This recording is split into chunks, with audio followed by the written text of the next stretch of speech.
24 भगवान श्री कृष्ण विदर्भ के 3 पुत्र थे, कुश, क्रथ तथा रोमपाद। इन तीनों में से रोमपाद का वंश फैला जिसमें बश्रु, कृति, उशिक, चेदी तथा चैद्य नामक पुत्र एवं पौत्र हुए। ये सभी आगे चलकर राजा बने। विदर्भ के पुत्र क्रथ के कुंती नामक पुत्र हुआ जिसके वंश में वृष्णि, निर्वृति, दशारय, व्योम, जीमूत, विकृति, भीमरथ, नवरथ, दशरथ, शकुनी, करंभी, देवरात, देवक्षत्र, मधु, कुरुवश, अनु, पुरुहोत्र, अयु तथा सातवत हुए। सातवत के 7 पुत्र थे जिनमें से देवावृद्ध एक था और उसके पुत्र का नाम बशु था। सातवत के दूसरे पुत्र महाभोज से भोजवंश चला। सातवत के अन्य पुत्र वृष्णि के पुत्र का नाम युधाजित था। युधाजित से अनमित्र तथा शिनि हुए और अनमित्र से निघ्न तथा एक अन्य शिनि उत्पन्न हुए। शिनि के बाद क्रम से सत्यक, युयुधान, जय, कुणि तथा युगंधर हुए। अमित्र का एक अन्य पुत्र वृष्णि था। वृष्णि से श्रफल्क हुआ जिससे अक्रूर तथा अन्य 12 पुत्र उत्पन्न हुए। अक्रूर के 2 पुत्र हुए देवान तथा उपदेव। अंधक का पुत्र कुक्कुर था जिसके वंशज वहेली, विलोमा, कपोत्रोमा, अनु, अंधक, दुंदुभि, अविद्योत, पुनर्वसु तथा आहुक हुए। आहु के 2 पुत्र थे देवक तथा उग्रसेन। देवक के 4 पुत्र हुए देवान, उपदेव, सुदेव तथा देवर्धन। उसके 7 कन्याएं भी थीं, धूतदेवा, शांतिदेवा, उपदेवा, श्रीदेवा, देवरक्षिता, सहदेवा तथा देवकी। वसुदेव ने इन 7 कन्याओं से विवाह किया। उग्रसेन के 9 पुत्र थे, कंस, सुनामा, यज्ञरोग, कंक, शंकु, सुहु, राष्ट्रपाल, धृष्टि तथा तुष्टिमान। उसके 5 पुत्रियां भी हुईं जिनके नाम कंसा, कंसवती, कंका, शूरभू तथा राष्ट्रपालिका थे। वसुदेव के छोटे भाइयों ने उग्रसेन की सारी पुत्रियों से ब्याह कर लिया। चित्ररथ के पुत्र विदुरथ के शूर नाम का पुत्र हुआ। शूर के 10 और पुत्र थे जिनमें वसुदेव मुख्य था। शूर ने अपनी 5 पुत्रियों में से एक पुत्री पृथा को अपने मित्र कुंती को दे दिया, इसलिए वे कुंती भी कहलाई। उसने कुमारी रहते हुए कर्ण नामक पुत्र को जन्म दिया और बाद में उसने महाराज पांडु से विवाह कर लिया। वृद्ध शर्मा ने शूर की पुत्री श्रुत देवा से विवाह किया जिसके गर्भ से दंतवक्र का जन्म हुआ। धृष्टकेतु ने शूर को पुत्री श्रुतपूर्ति से विवाह किया जिससे 5 पुत्र उत्पन्न हुए। जयसेन ने शूर की पुत्री राजादि देवी के साथ विवाह किया।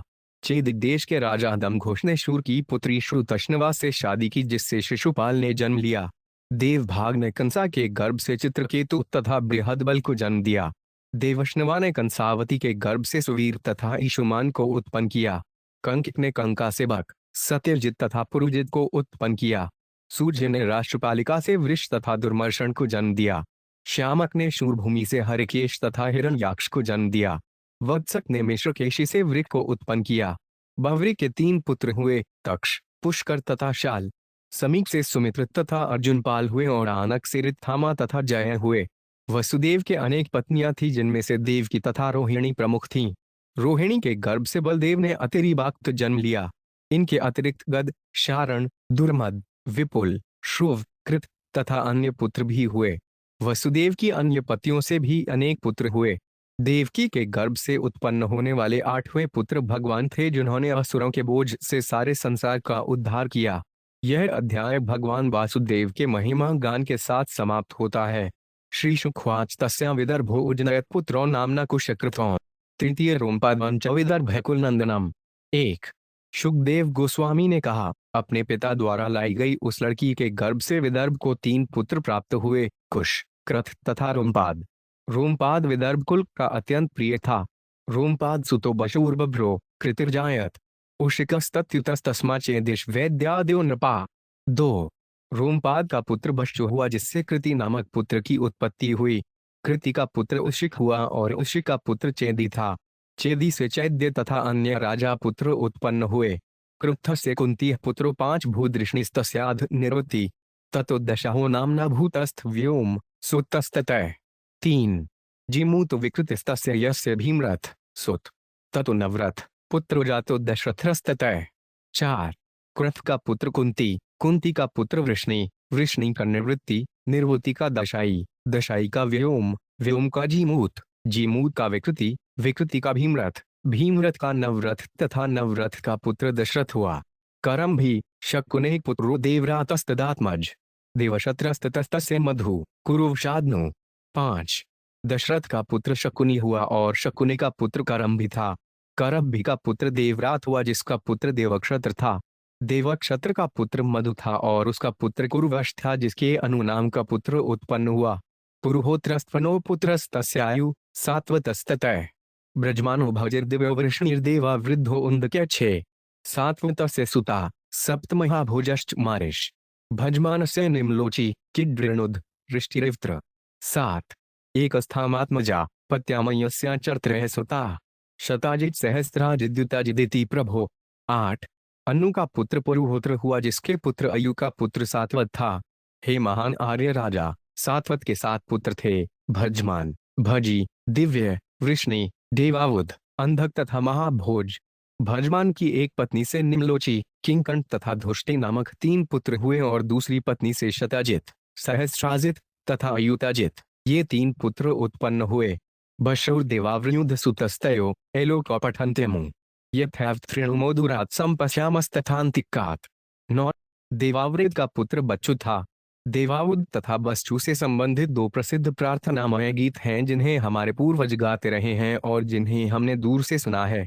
आज भी मैं वही गीत उनके गुणों के विषय में सुनता हूँ, क्योंकि जो पहले सुना गया है अभी भी लगातार गाया जाता है। बशु श्रेष्ठो मनुष्याणां देवै देवा बुद्ध सम पुरुषा पर्णषष्ठिष्ण घट सहस्त्राणचाश्च। 10 येन मृतत्वमनु प्राप्ता बध्रो देवा वृद्धापि महाभोजो 5 स्थितर्मात्मा भोजा असंस्तगन्वय। 19 यह निश्चय हुआ कि मनुष्यों में बत्थो सर्वश्रेष्ठ है और देवावृत देवता तुल्य है। बत्चु तथा देवावृत की संगति से उनके सारे वंशज, जिनकी संख्या 14,065 थी, मोक्ष के भागी हुए राजा महाभोज अत्यंत धर्मात्मा था और उसके कुल में भोज राजा हुए। वुष्णे सुमित्र पुत्रो 5 भूद्युधाजिच परंतप शिनिस्तस्यान्मित्रश्च निधनो 5 भूद्नमित्रतः। 12 हे शत्रुओं के दमन करने वाले राजा परीक्षित, वृष्णि के पुत्र सुमित्र तथा युद्धाजित थे। युद्धाजित से शिने तथा अन्मित्र उत्पन्न हुए। अन्मित्र के एक पुत्र था जिसका नाम निघ्न था। सत्रजित प्रसेनश्च आधास्तु सुतो अन्मित्र सुतो यो 5 नय शिनस्तश्च सत्यक्य। 13 निघ्न के 2 पुत्र हुए, सत्रजित तथा प्रसेन। अन्मित्र का दूसरा पुत्र एक अन्य शिनि था जिसका पुत्र सत्यक था। युयुधन है सात्यकिर्विजयस्तस्य कुणिस्ततः युगंधरोडन्मित्र से वृष्णि पुत्नोई प्रस्ततः। 14 सत्यक का पुत्र युयुधान था जिसका पुत्र जय हुआ। जय के एक पुत्र हुआ जिसका नाम कुणि था। कुणि का पुत्र युगंधर था। अन्मित्र का दूसरा पुत्र वृष्णि था। शफल का श्रित्रथश्च गांधेयत्र शफलकतः अक्र प्रमुखा आसम पुत्रा 12 विश्रुता। 15 वृष्णि से श्रफल्क तथा चित्ररथ नाम के 2 पुत्र हुए। श्रफल्क की पत्नी गांधिनी से अकूर उत्पन्न हुआ। अकूर सबसे बड़ा था, किंतु उसके अतिरिक्त 12 पुत्र और थे जो सभी विख्यात थे। आसड्डायसार में अश्वमुद्दुरो मृदुविद गिरी धर्मवृद्ध सुकर्मा च क्षेत्रोपेक्षो 5 रिमर्दन। 16 शत्रुघ्नो गंधमदश प्रतिबाहुष्ण 12 तेषा स्वसा सुचाराख्या द्वावक्रूर सुताब्धि। 17 देवानुप देवश तथा चित्रधात्मजा पृथुर्विदृथाद्याश्न बहवो वृष्णिनंदना। 18 इन 12 के नाम थे आसंग, सारमेय, मृदुर, मृदुवेत, गिरि, धर्मवृद्ध, सुकर्मा, क्षेत्रोपेक्ष, असिमर्दन, शत्रुघ्न, गंधमा तथा प्रतिबाहु। इन भाइयों के एक बहन भी थी जिसका नाम सुचारा था। अक्र के 2 पुत्र हुए जिनके नाम देवान तथा उपदेव थे। चित्ररथ के पृथु, विदुरथ इत्यादि कई पुत्र थे। ये सभी वृष्णिवंशी कहलाए। कुकुर भजमानश्च्युति कंबल बर्दिश कुकुरस्य सुतो वैचविल्लोमा तयस्ततः। 19 अंधक के 4 पुत्र हुए, कुकुर, भजमान, श्रुति तथा कंबल बर्हिश। कुकुर का पुत्र वहल था और वहठ का पुत्र विलोमा हुआ। कशोत्रोमा तस्यानु सखा यह से चरतुम्बुरु अंधकादुन्दुभिस्तस्माद्विद्योत पुनर्वसु। 20 विलोमा का पुत्र कपोत्रोमा था जिसका पुत्र अनु हुआ और उसका मित्र तुम्बुरु था। अनु से अंधक का जन्म हुआ, अंधक से दुंदुभि, दुंदुभि से अविद्योत और अविद्योत से पुनर्वेसु नामक पुत्र उत्पन्न हुआ। तस्याहु कश्चाहु की चकैया चैवाहु कात्मजा देव कश्चुग्रसेनश्व चत्वारो देव कात्मजा। 29 देवानुप देवश्व सुदेवो देवर्धन तेषा स्वसारः सप्ता संधृत देवाद्योनूप। 22 शांति देव उपदेवातर श्री देवादेव रक्षिता सहदेवादेव की च वसुदेव वाहता। 23 पुनवंशु के एक पुत्र आहुक तथा एक पुत्री आहुकी थी। आहुक के 2 पुत्र थे, देवक तथा उग्रसेन। देवक के 4 पुत्र हुए, देवान, उपदेव, सुदेव तथा देवर्धन। उसके 7 कन्याएं भी थीं जिनके नाम शांतिदेवा, उपदेवा, श्रीदेवा, देवरक्षिता, सहदेवा, देवकी तथा धृत देवा थे। इनमें धृत देवा सबसे बड़ी थी। कृष्ण के पिता वसुदेव ने इन सबों के साथ विवाह किया। कंस, सुनामा, यज्ञरोध, कडड्डु, सुमूस तथा राष्ट्रपालों 5 दृष्टिष्ण तुष्टिमान उग्रसेन। 24 उपग्रसेन के पुत्रों के नाम थे कंस, सुनामा, यज्ञरोध, कंक, शंकु, सुहु, राष्ट्रपाल, दृष्टि तथा तुष्टिमान। कंसा कंसवती कड्ढा शूरभू राष्ट्रपालिका। उग्रसेन ठेत्रो वसुदेवानुजस्त्रिय। 25 उपग्रसेन की पुत्रियां कंसा, कंसावती, कंका, शूरभू तथा राष्ट्रपालिका थीं। वे वसुदेव के छोटे भाइयों की पत्नियां बनी। शूरो विदूर्था दासी धजमानस्तु तत्सुत शिनिस तस्मात् स्वयं भोजो हृदकिस्तत्सुतो मत। 26 चित्ररथ का पुत्र विदुरथ था, जिसका पुत्र शूर था और शूर का पुत्र भजमान था।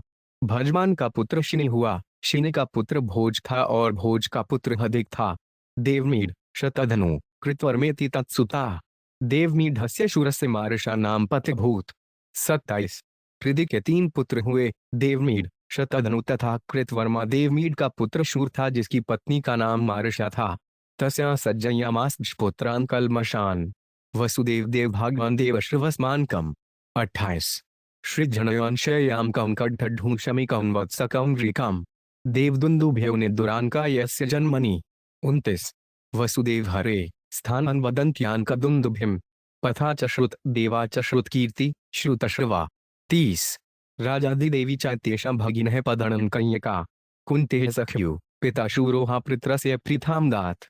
31 राजा शूर को अपनी पत्नी मार्षा से वसुदेव, देवभाग, देवश्रवा, आनक, सुजय, श्यामक, कंक, शमीक, वत्सक तथा वृत नामक 10 पुत्र उत्पन्न हुए। ये विशुद्ध पवित्र पुरुष थे। जब वसुदेव का जन्म हुआ था तो देवताओं ने स्वर्ग से दुंदुभियां बजाई थीं। इसीलिए वसुदेव का नाम अनक दुंदुभि पड़ गया। इन्होंने भगवान कृष्ण के प्राकट्य के लिए समुचित स्थान प्रदान किया।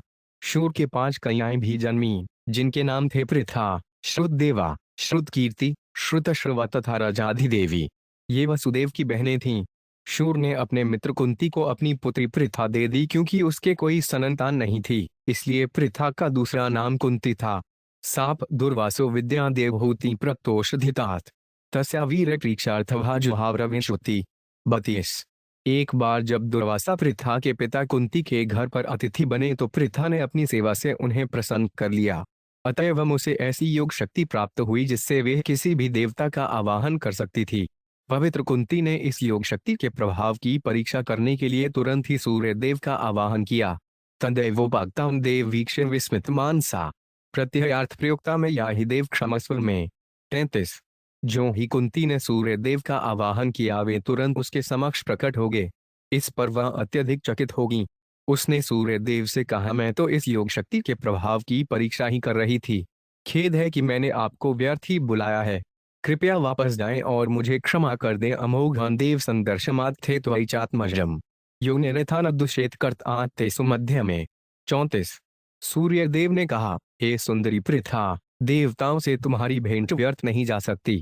अतएव मैं तुम्हारे गर्भ में वीर्य स्थापित करता हूँ जिससे तुम एक पुत्र उत्पन्न कर सको।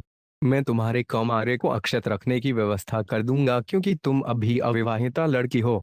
तात्पर्य वैदिक सभ्यता के अनुसार यदि विवाह के पूर्व कोई लड़की शिशु को जन्म दे तो उसके साथ कोई विवाह नहीं करता।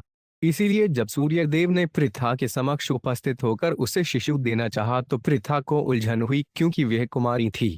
किंतु सूर्य देव ने उसके कौमार्य को अक्षत रखने के लिए उसे ऐसा शिशु देने की व्यवस्था की जो कान से उत्पन्न हुआ। इसीलिए इसका नामकरण पड़ा। यह प्रथा है कि अक्षत योनि रहते लड़की विवाही जाए अर्थात उसका कौमार्य भंग न हो। विवाह के पूर्व कुमारी को शिशु उत्पन्न नहीं करना चाहिए। इति तस्या स आधाय गर्भ सूर्यो दिवांगतः सदैह कुमार सझगे द्वितीय इव भास्कर। 35 यह कहकर सूर्य देव ने पृथा के गर्भ में अपना वीर्य स्थापित किया और वे स्वर्गलोक वापस चले गए। उसके तुरंत बाद कुंती ने एक पुत्र को जन्म दिया जो दूसरे सूर्य की तरह था। तसात्य जनादितो कुरी छाल लोकस्य बिभ्यति। प्रपितामह स्तंभवाह पांडु व सत्यविक्रम। 36। चूंकि कुंती लोगों की आलोचनाओं से भयभीत थी अतएव उसे बड़ी कठिनाई से पुत्र स्नेह छोड़ना पड़ा। अनचाहे उसने बालक को एक मंजूषा टोकरी में बंद करके नदी के जल में प्रवाहित कर दिया। हे महाराज परीक्षित, बाद में पवित्र तथा पराक्रमी तुम्हारे बाबा पांडु ने कुंती से विवाह कर लिया। शुद्ध देवातु कारुषो वृद्ध शर्मा समग्र हीट यस्याम भूदंत वक्र ऋषिशप्तोदिते सुतः। 37। करुष के राजा वृद्ध शर्मा ने कुंती की बहन श्रुत देवा के साथ विवाह किया और उसके गर्भ से दंतवक्र उत्पन्न हुआ। संकादि मुनियों से शापित होने के कारण दंतवक्र पूर्वजन्म में दिति के पुत्र हिरण्याक्ष के रूप में उत्पन्न हुआ था। कैकेयो धृष्ट केतुष्ण श्रुत कीर्तिम विंदत संतर्दनाद्यस्तपदन्यासंक्रक्या सुता। 38। के राजधूष्ट केतु ने कुंती की अन्य बहन श्रुत कीर्ति के साथ विवाह किया। श्रुत कीर्ति के संतर्दन इत्यादि 5 पुत्र उत्पन्न हुए। राजादिदेव यामावंत और जयसेनो 5 जनिष्ठ दमघोष्ण श्रीद्रिज श्रुतश्रवस्मग्रहीत। 39। कुंती की अन्य बहन राजादिदेवी के गर्भ से जयसेन ने विंद तथा अनुविंद नामक 2 पुत्रों को जन्म दिया। इसी प्रकार चेदि राज्य के राजा दमघोष ने श्रुतर्वा से विवाह किया। शिशुपाल सुतस्तस्या कथचितस्तस्य संभव देवभागा से कंसाय चित्रकेतुबुहद बलौन। 40। श्रुतश्रवा का पुत्र शिशुपाल था जिसके जन्म का वर्णन पहले ही श्रीमद्भागवत के 7वें स्कंध में किया जा चुका है। वसुदेव के भाई देवभाग की पत्नी कंसा ने 2 पुत्रों को जन्म दिया जिनके नाम थे चित्रकेतु तथा ब्रियाठल। कंसावत्या देवश्रवस्तय सुवीर इशुमांस तथा बक कटजातु कटडाया सत्यजित पुरुजित तथा। 41। वसुदेव के भाई देवश्रवा ने कंसावती से विवाह किया जिसने सुवीर तथा देरिशुमान 2 पुत्रों को जन्म दिया। कंक को अपनी पत्नी कंका से 3 पुत्र प्राप्त हुए जिनके नाम थे बक सत्यजित तथा पुरुजित। सूजनयो राष्ट्रपाल यंचवृषदुर्मशादिकान हरिकेश याक्षो शूरभूमिया चयाम के। 42। राजा सूजलय के उसकी पत्नी राष्ट्रपालिका से वृष दुर्मर्शन इत्यादि पुत्र हुए। राजा श्यामा के उसकी पत्नी शूरभूमि से 2 पुत्र उत्पन्न हुए जिनके नाम थे हरिकेश तथा हिरण्याक्ष। मिश्रकेश्याम पर सिवरिकादीन वत्सकस तथा तष्णप पुष्करशालाधीन दुर्वाक्ष्याम्बुक आधे। 43।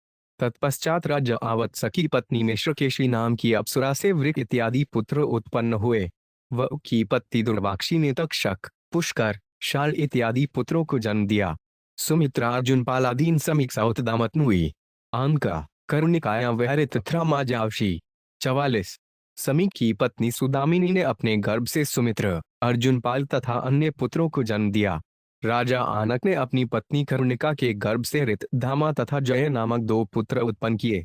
पौरवी रोहिणी भद्गा मदिरा रोचना इला देव की प्रमुखाश्चासन पते आंकदुंदुभे। 45। देव की पौरवी रोहिणी भद्गा मदिरा रोचना इला इत्यादि आंकदुंदुभी वसुदेव की पत्नियां थीं। इनमें देव की प्रमुख थी बलवान गदवान सारणवान चतुर्मदवान विपुलवान ध्रुवम वसुदेवस्तु रोहिण्यां कृतादीनुत्पाद्यत। 46।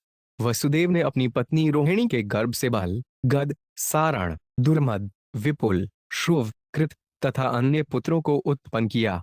सुभद्रो भद्र बाहुग टुर्मदो भद्ग एवचर पौरव्यास्तया होते भूताद्या द्वादशा भवन। 47। नंदोपनंद कृत कशुराद्या मधिरात्मजा कौशल्या के शिन्वंतो एक मसूद कुलनंदनम। 48।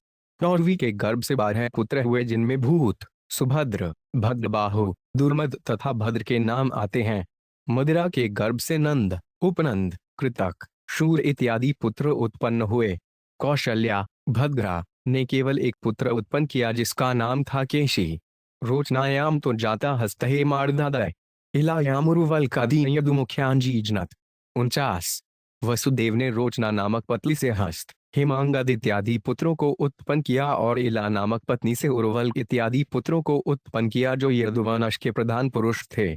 विपृष्ठों धृत देवायाम एकांकदुंदुभे शांति देवात्मजा राजन प्रश्म प्रसितादय। 50। धृत देवा पत्नी के गर्भ से आंकदुंदुभी वसुदेव को विपृष्ठ नामक पुत्र की प्राप्ति हुई। वसुदेव की दूसरी पत्नी शांति देवा के गर्भ से प्रशम प्रसिद्ध इत्यादि पुत्रों ने जन्म लिया। राजन्य कल्पवशाद्या उपदेवा सुता 10। वसुहंस सुवंशाद्या श्रीदेवायास्तुगढ़ सुता। 51। वसुदेव के उपदेवा नामक पत्नी थी जिससे राजन्य कल्प वर्ष इत्यादि 10 पुत्र उत्पन्न हुए।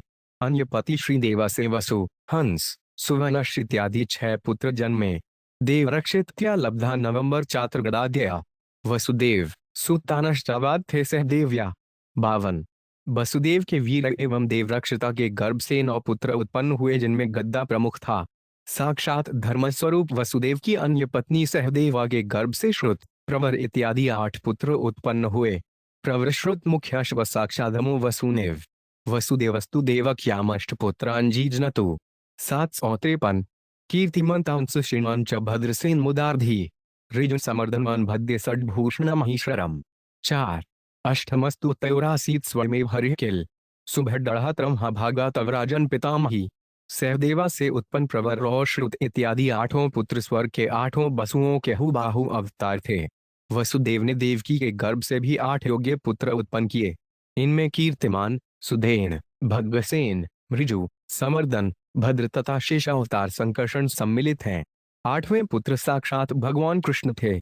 परम सौभाग्यवती सुभद्रा एकमात्र कन्या तुम्हारी दादी थी।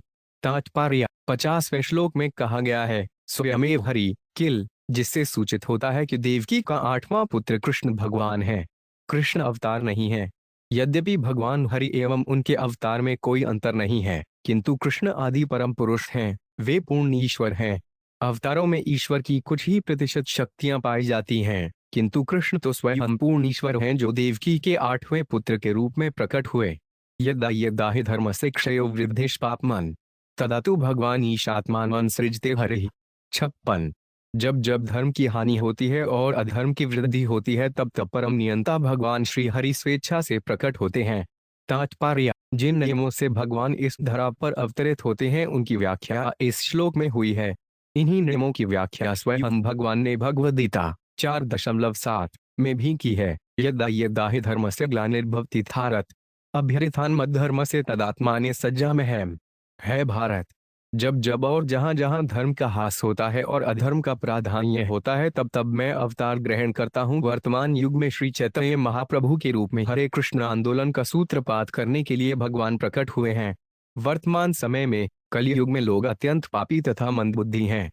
उन्हें आध्यात्मिक कुत्तों बिल्लियों जीवन का कोई ज्ञान नहीं है और वे मानव रूप के लाभों का दुरुपयोग कुत्तों बिल्लियों की तरह जीवन बिताने में कर रहे हैं।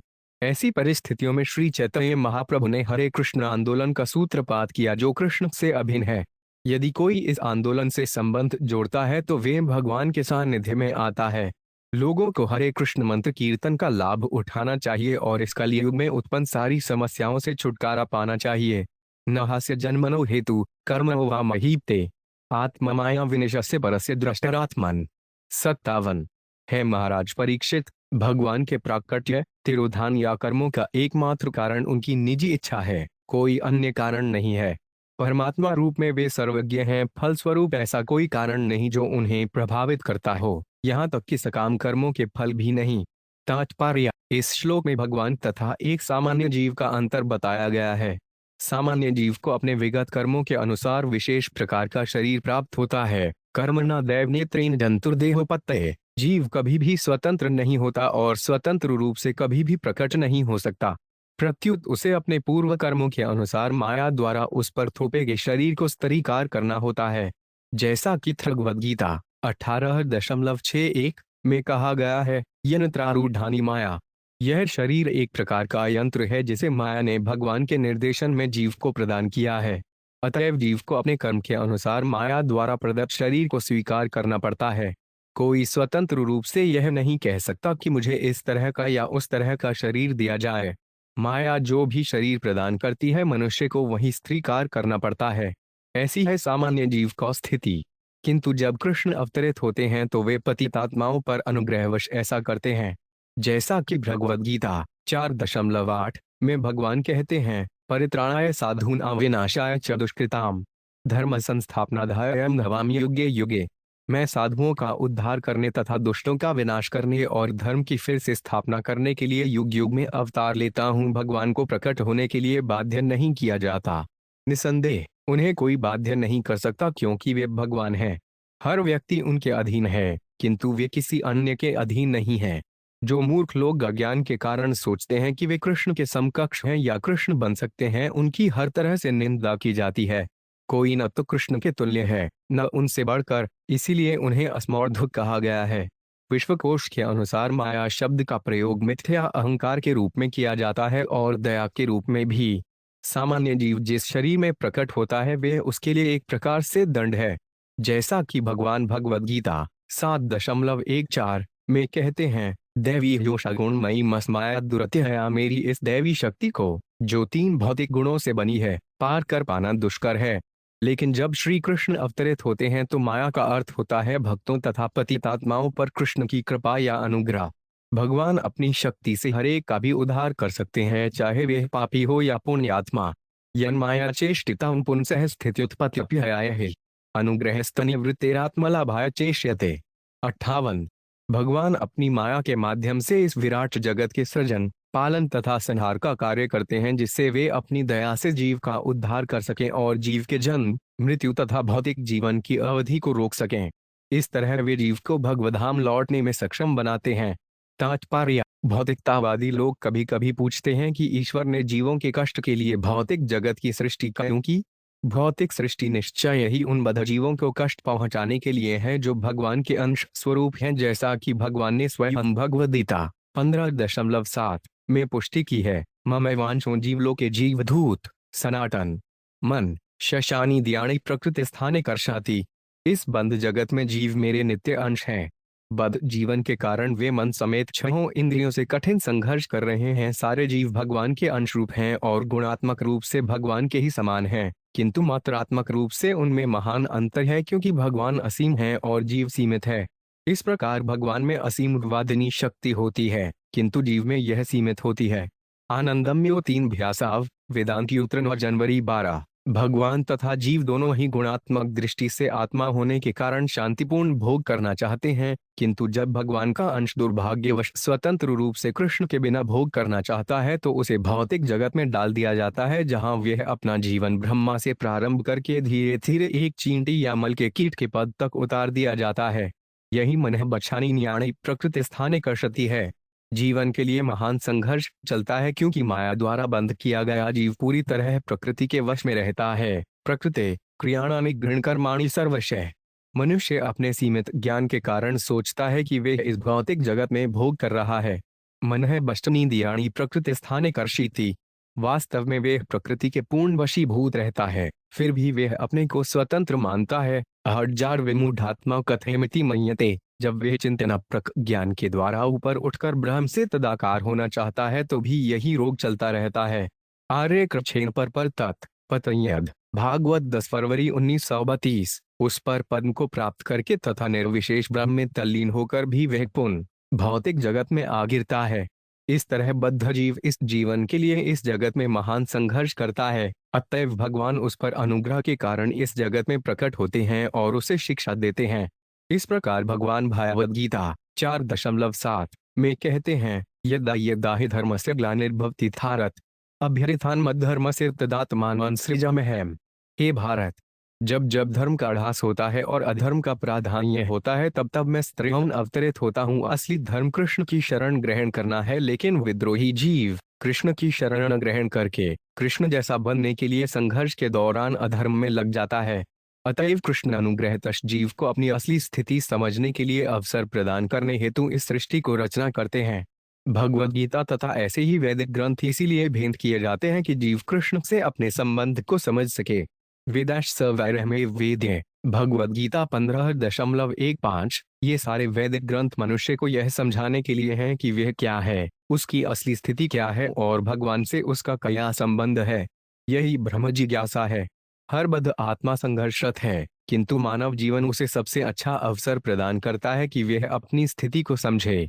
इसीलिए इस श्लोक में अनुग्रह स्तनिवृत्ते कहा गया है, जो सूचित करता है कि जन्म मृत्यु के चक्र के मिथ्या जीवन को समाप्त हो जाना चाहिए और बंधात्मा को शिक्षा दी जानी चाहिए। सृष्टि का यही प्रयोजन है। जैसा कि नास्तिक सोचते हैं, यह सृष्टि मनमाने ढंग से नहीं उत्पन्न हुई। असत्यम प्रत्यय अंते जगदाहुर्निशरम अप्रस्पर समधूत किमयत काम हेतुकय। उनका कहना है कि यह जगत असत्य है, इसका कोई आधार नहीं है तथा इसका नियंत्रण करने अतिरिक्त वाला कोई ईश्वर नहीं है। यह तो कामेच्छा से उत्पन्न होता है और काम वासना के अतिरिक्त इसका कोई अन्य कारण नहीं है। भगवद गीता 16.8। नास्तिक धूर्त सोचते हैं कि ईश्वर नहीं है और यह सृष्टि वैसे ही संयोगवश बन गई है जिस तरह स्त्री तथा पुरुष का मिलन संयोग की बात होती है और तब स्त्री गर्भवती हो जाती है और शिशु को जन्म देती है। लेकिन वास्तव में यह तथ्य नहीं है। तथ्य तो यह है कि इस सृष्टि के पीछे एक प्रयोजन है, वे है बद्धजीव को उसकी मूल चेतना कृष्ण भावनामृत तक लौटने का अवसर प्रदान करना, जिससे वे भगवधाम वापस जाकर आध्यात्मिक जगत में पूर्णतया सुखी रह सके। इस जगत में बद्धजीव को अपनी इंद्रियों को तुष्ट करने का अवसर प्रदान किया जाता है, किंतु साथ ही उसे वैदिक ज्ञान द्वारा सावधान किया जाता है कि यह भौतिक संसार उसके सुख का असली स्थान नहीं है।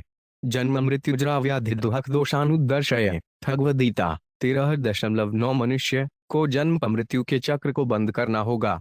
अतएव हर मनुष्य को चाहिए कि इस सृष्टि में आकर कृष्ण को तथा कृष्ण से अपने संबंध को समझे और इस तरह भगवधाम को वापस जाए।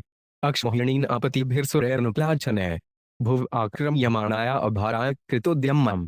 59।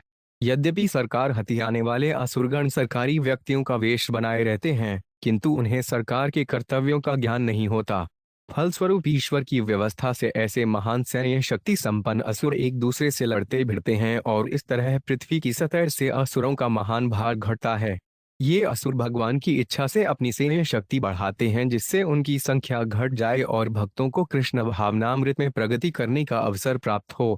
तात्पर्य, जैसा कि भगवद गीता 4.8 में कहा गया है, परित्राणाय साधूनां विनाशाय च दुष्कृताम्।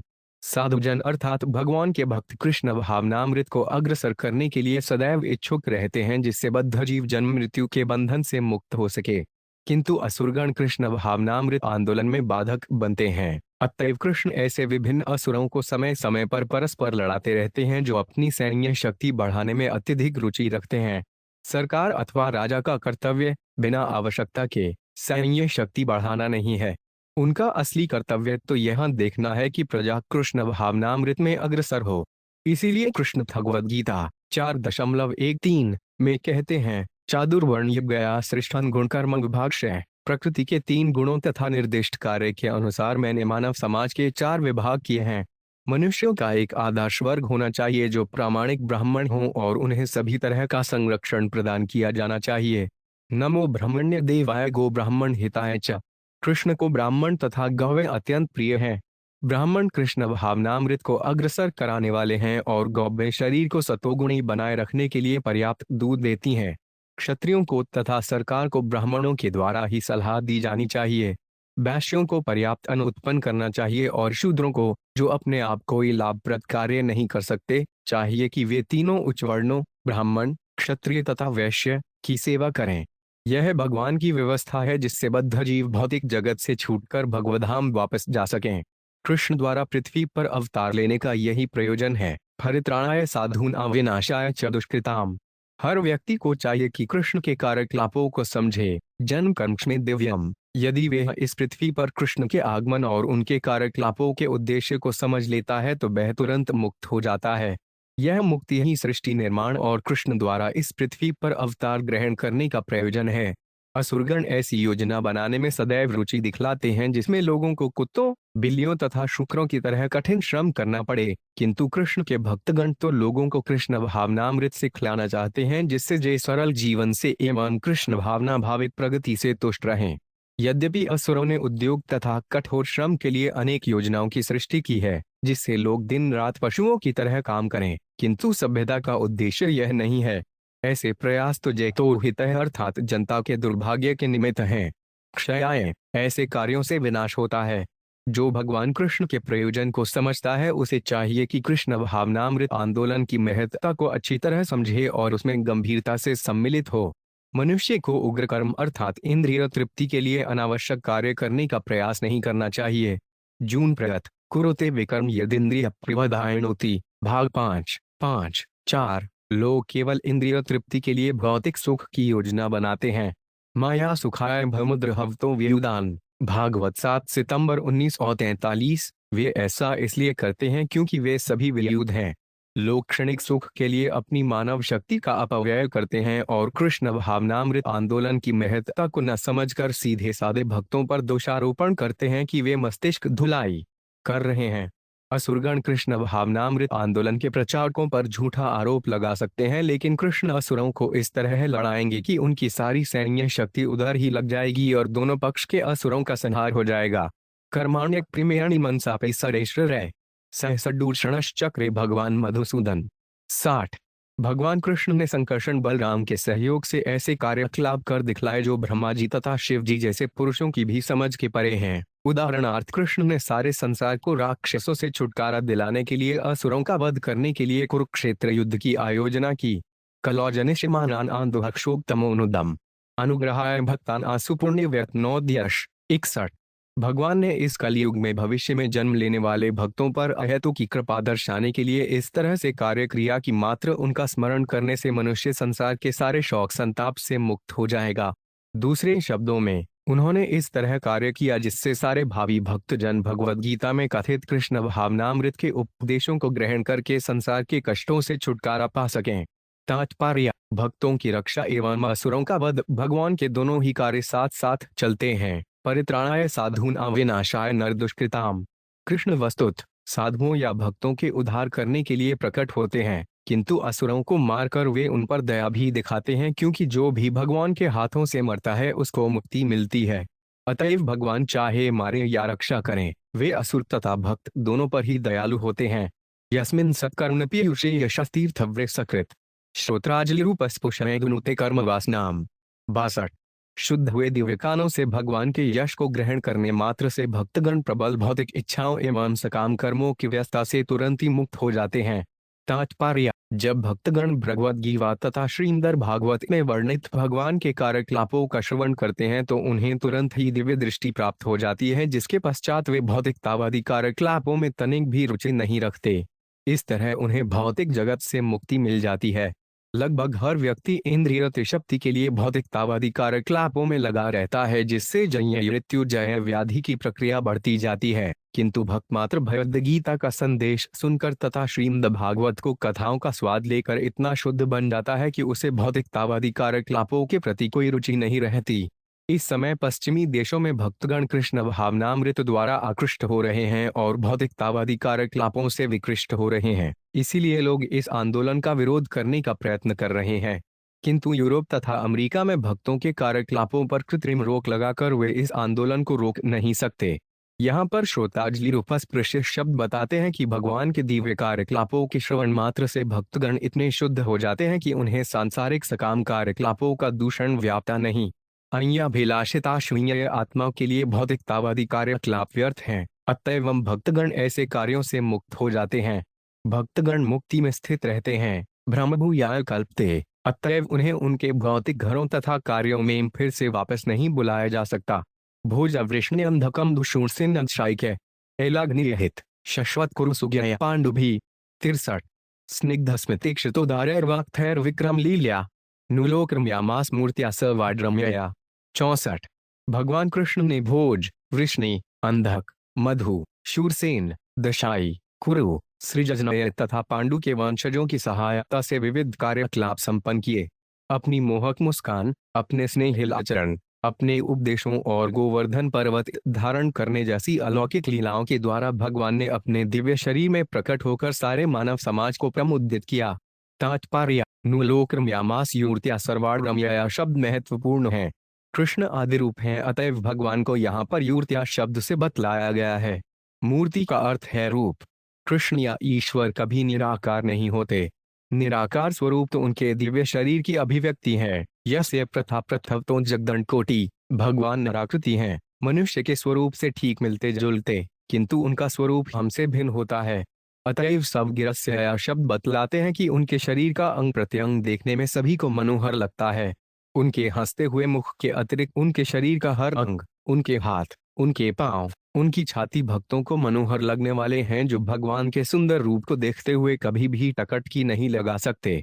यस्यानन मकर कुंडल चारुकर्ण भ्राजत कपोल सुभगन सविलासहासम नित्योत्सवन त्रिपुरदशिभिः पिबन्त्यो नार्यो निराश्न मुदिता कृपिता निमेश्च। 67।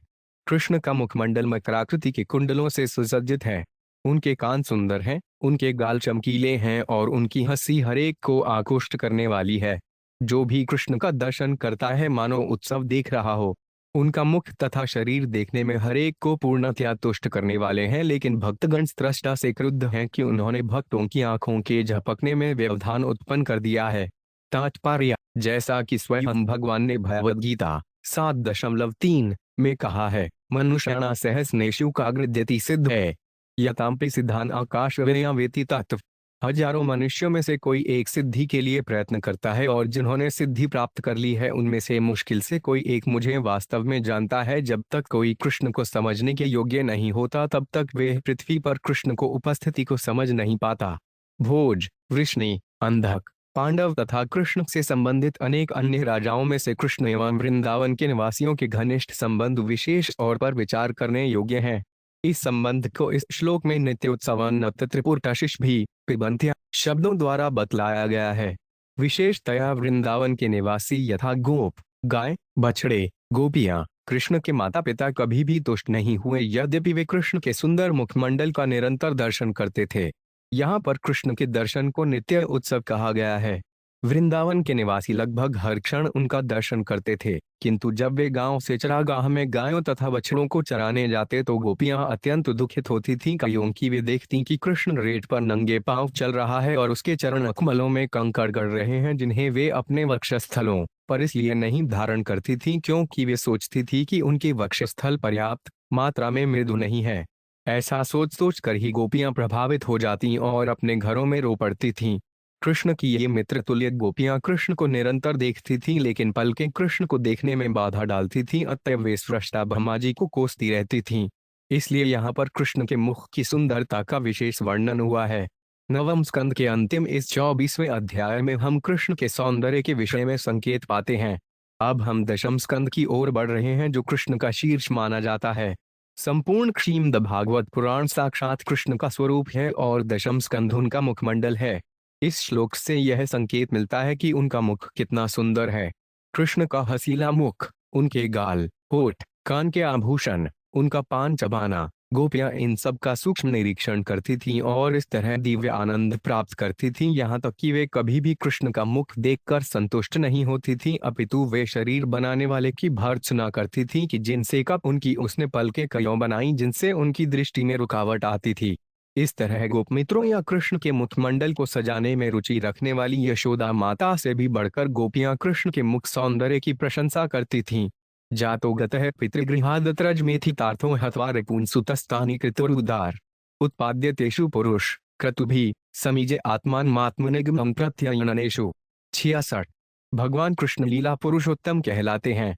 वे वसुदेव के पुत्र रूप में उत्पन्न हुए, किंतु तुरंत ही अपने पिता का घर छोड़कर अपने विश्वास पात्र भक्तों के साथ प्रेम व्यवहार बढ़ाने के लिए वृंदावन चले गए।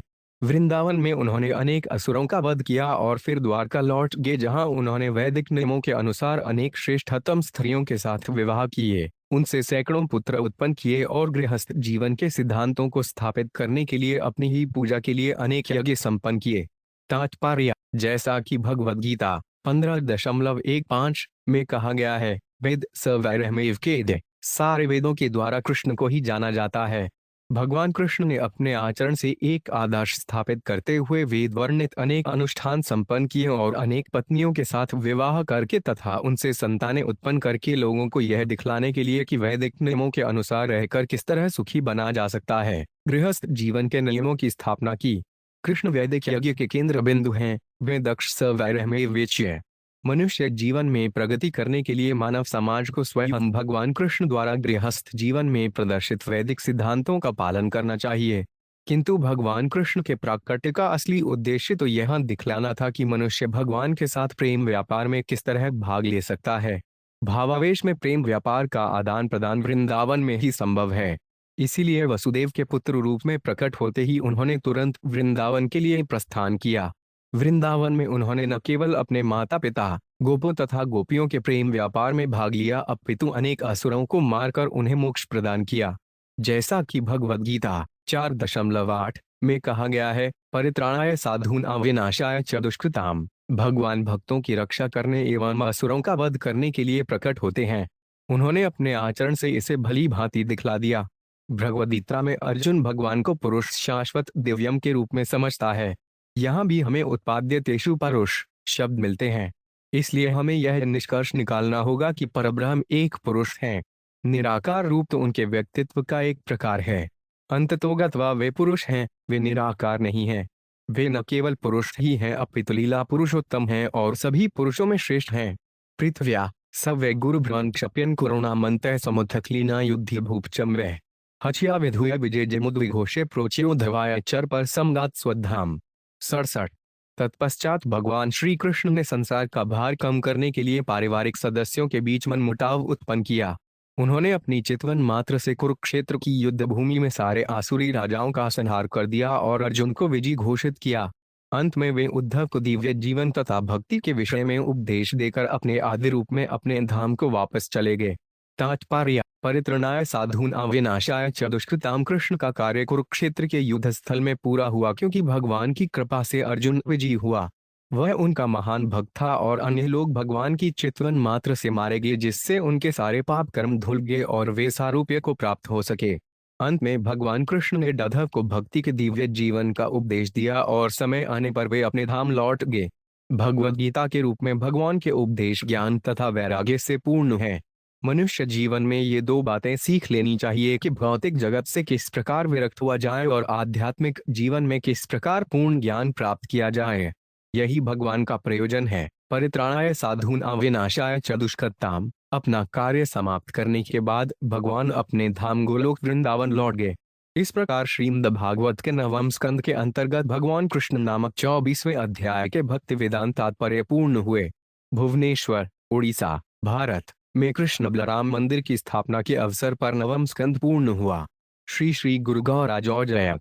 कृष्ण कृपा श्री मूर्ति श्री श्रीमदे सी भक्त वेदांत स्वामी प्रभुपाद द्वारा वे श्रीमद् भगवद गीता यथारूप श्रीमद् भागवतम स्कंध 1 से 12, 18 खंड श्री चैतन्य चरितामृत, 7 खंड भगवान चैतन्य महाप्रभु का शिक्षामृत, श्री भक्त रसामृत सिंधु, श्री ठप देशामृत, श्री ईशोपनिषद, अन्य लोकों की सुगम यात्रा, कृष्ण भावनामृत, सर्वोत्तम योग पद्धति, लीला पुरुषोत्तम भगवान श्री कृष्ण, पूर्ण प्रश्न पूर्ण उत्तर, तंदात्मक अध्यात्मवाद, पाश्चात्य दर्शन का वैदिक दृष्टिकोण, देवहूत नंदन भगवान कपिल का शिक्षामृत, ब्रह्माद महाराज की दिव्य शिक्षा, रसराज, श्री कृष्ण जीवन का स्रोत, जीवन योग की पूर्णता, जन्म मृत्यु से परे श्री कृष्ण की ओर, कृष्ण भावनामृत, अनुपम भेंट राजविद्या, कृष्ण भावनामृत की प्राप्ति, पुनरागमन है, पुनर्जन्म का विज्ञान, गीतार गान, बंगला भगवहर्षण, ममा ससी एकक पत्रिका।